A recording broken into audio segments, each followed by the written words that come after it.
देखिए, हम शिव के बारे में अभी बात करेंगे।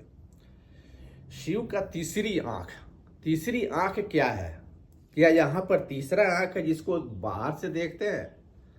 नहीं, दो आंख ही सबको होता है। शिवा के पास एक तीसरा आंख है। हमारे पास जो दो आंखें हैं उससे हम बाहर की चीज को देखते हैं, लेकिन हम अपने आंख को खुद नहीं देख सकते हैं। बाहर इस जड़ में जो दुनिया में दिखाई पड़ रही है वही जड़ है। उस जड़ को हमारी चेतना देखती है, लेकिन बाहर देखती है। हम खुद अपने आंख को नहीं देखते। हम अपने शरीर के अंदर में भीतर में झांक कर हम नहीं देख सकते। हमको उसके लिए एक्सरे करना पड़ता है या तरह तरह का उपाय वैज्ञानिक पद्धति से लगाना पड़ता है। लेकिन शिवा जो है, वो शिवा के पास एक तीसरा आंख भी है। जो दूसरा आंख हमारे पास है वो आंख उनके पास भी है। वो भी जड़ को देखते हैं, मीन्स प्रकृति को। बाहर में जो भी प्रकृति, आकाश, झील, झरने, नदियां हैं, सबको वो देखते हैं। लेकिन तीसरी आंख से वो अपनी आंख को देखते हैं, मीन्स वो अपने शरीर के अंदर में क्या है उसको देखते हैं। और वो अपने शरीर के अंदर को किसी फेफड़ा या हार्ट को नहीं देखते हैं। इसके अंदर की जो है अहंकार है, उस अहंकार को देखते हैं। तो तीसरा आंख क्या है? तीसरा आंख मीन्स अपने अंदर के अहंकार को देखना। तो बोलते हैं तीसरा आंख खुल जाए तो शिवा क्या करते हैं? शिवा तांडव नृत्य करते हैं।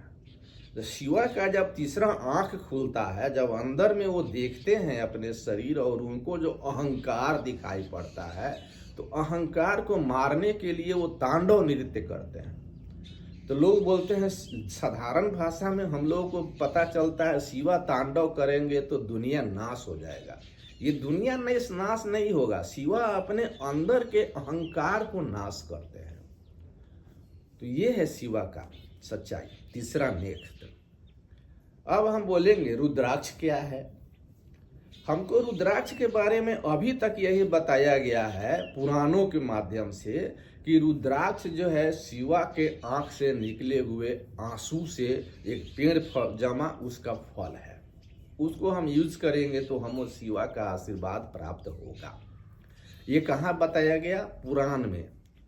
पुराण क्या होता है? पुराण में हमको कोई बात समझाने के लिए, आसानी से समझाने के लिए कहानियां लिखी हुई होती है। पुराण की हर बात कहानी के माध्यम से होता है, जो कि वेद से नीचे है। हमारा असली धर्म का जड़ जो है वो वेद होता है, और वेद का जो असली सारांश, वेद का जो अंतिम सत्य है, उसको वेदांत बोलते हैं। तो वेदांत में कहीं ऐसा नहीं बताया गया, वेद में कहीं ऐसा नहीं बताया गया कि रुद्राक्ष जो है शिवा के आंख से निकले हुए आंसू का पौधा है और उसका फल है। वेद में, वेदांत में क्या बताया गया? वहां बताया गया कि पहाड़ी क्षेत्रों पर, ऊंचाइयों पर एक ऐसा पौधा है जिसके जो फल होते हैं वो बहुत मजबूत होते हैं, टूटते नहीं हैं। उनका रंग, कलर कभी डाउन नहीं होता है। उस फल का नाम है रुद्राक्ष। तो रुद्राक्ष को शिवा से जोड़ दिया गया कि रुद्राक्ष जब आप धारण करेंगे तो जब जब आपके हाथ में टच होगा रुद्राक्ष तो आपको शिवा याद पड़ेगा। शिवा, ओम नमः शिवाय आप बोलेंगे, आपको शिव की याद आएगी, तो शिव का भक्ति जगेगा। तो इसीलिए बोला जाता है रुद्राक्ष। अब शिव के गले में सांप क्यों लपेटी होती है? तो शिव के गले में सांप क्या होता है? सांप विष होता है, उसमें विष है, वो पॉइजन को काट लेता है। लेकिन माना जाता है कि हमारे शिव जो है उनके पास तीसरी आंखें हैं। उनको अंदर, अपने अंदर के अहंकार को, पॉइजन को काट कर मारने का ताकत है, इसलिए वो तांडव नृत्य करते हैं। तो जो शिवा अपने अहंकार को मार सकते हैं, क्या सांप के विष से उनको कुछ होने का है? कुछ नहीं। अगर सांप गले में भी है तो है, सांप भी उनको काट ले, लेकिन उनको कुछ असर नहीं पड़ेगा।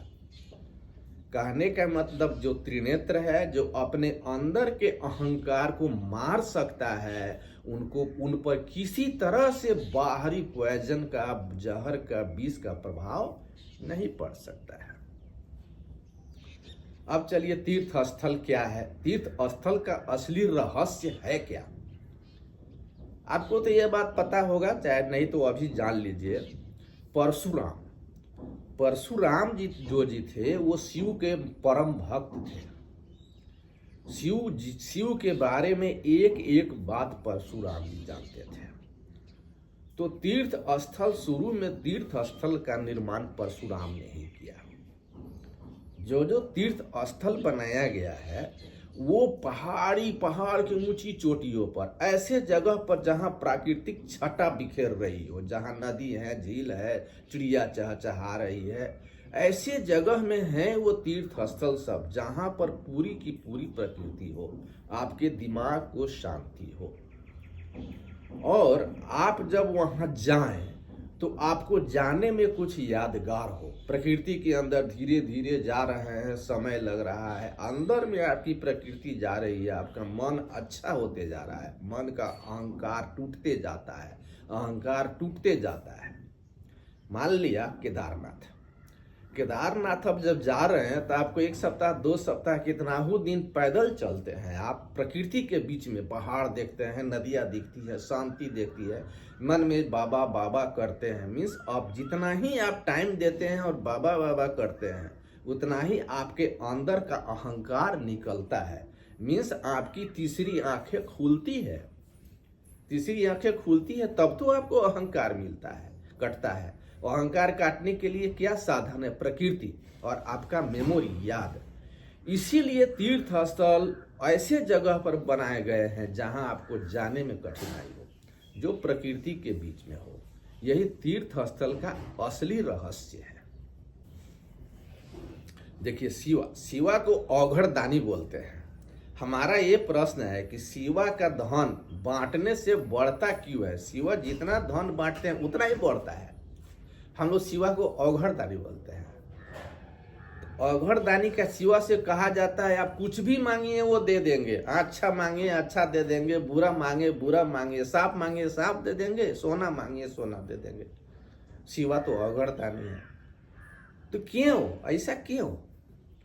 कारण देखिए, शिवा दुनिया में जितनी भी चीजें हैं सबको अपना मानते हैं। ठीक उस तरह जैसे आप अपने बेटे को बोलते हैं मेरा अपना।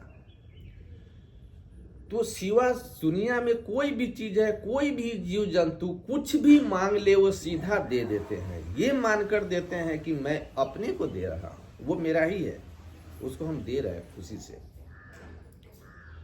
और जो लेने वाला होता है वो अधिकार पूर्वक लेता है कि ये तो शिवा मेरे हैं, इनके पास जो है वो मेरा है, आप लाइए, क्यों नहीं दीजिएगा, उनका अधिकार है। ठीक उस तरह जैसे आपके बेटे आपसे अधिकार पूर्वक सामान लेते हैं, जिद करते हैं हमको ये लाओ, क्यों नहीं देगा, क्योंकि उसका अधिकार है। वो बेटा छोटा ही में नहीं, बड़ा होने पर भी लेता है। उसके पास धन संपत्ति हो जाए तो भी मांगता है, आपके बुढ़ापे तक वो मांग सकता है, उसका पूरा अधिकार होता है, आप क्यों नहीं दीजिएगा। तो ठीक शिवा अपने इच्छा से, अपने खुशी से देते हैं कि सामने वाला मेरा है, और लेने वाला बहुत खुशी से लेता है। इसीलिए वो औघड़ दानी है, और इसीलिए शिवा की धन बढ़ते जाती है। तो जो भी औघड़ दानी है उनकी संपत्ति बांटने से बढ़ती है। तो जो भी हमारे यहाँ भी धर्मात्मा पुरुष हैं वो लोग दान करते हैं, खुली आंखों से दान करते हैं। दान करते हैं, हाथ में गिनते नहीं है कितना क्वाइन है, कितना सिक्का है, कितना नोट है, कितना गोल्ड है, आंख बंद करके देते हैं। औघड़ दानी ले लो,